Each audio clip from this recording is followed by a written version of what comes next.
कौन आपण मैंने जानते अणसर घर कौटी अणसर घर जोटी ठाकुर विराजमान कर निरोधन गृह कहुए जोटा कि ठाकुर समस्त गुप्त कर्म गुड़िक से होता है एवं कलाहाट द्वार ठारू भीतर काठ पर्यंत चंदन अरगली कहुए जोटा कि बेहरण द्वार देकर सेवक मैंने भीतर को जाए गोटे छोटिया द्वार अच्छी भीतर काठ जो सरी थाए से जो कड़ा देहरे लागिकी अच्छी 4-5 फुटर लंब हम से द्वार दे जो जाती कहते धुकुड़ी द्वार एवं सेठी ताटी रही है अणसर घर को जीवाई जोटा कि भीतर काठ ठारू छामु द्वार बा कलाहाट द्वार पर्यंत जो स्थानटी रहा से स्थानटी हूँ अन्नवसर गृह जोटा कि मंदिर प्लॉट नंबर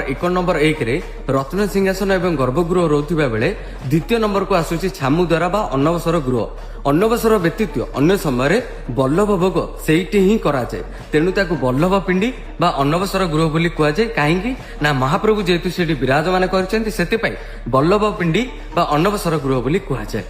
हे महाप्रभु तुम माया बड़ विचित्र मणिमा।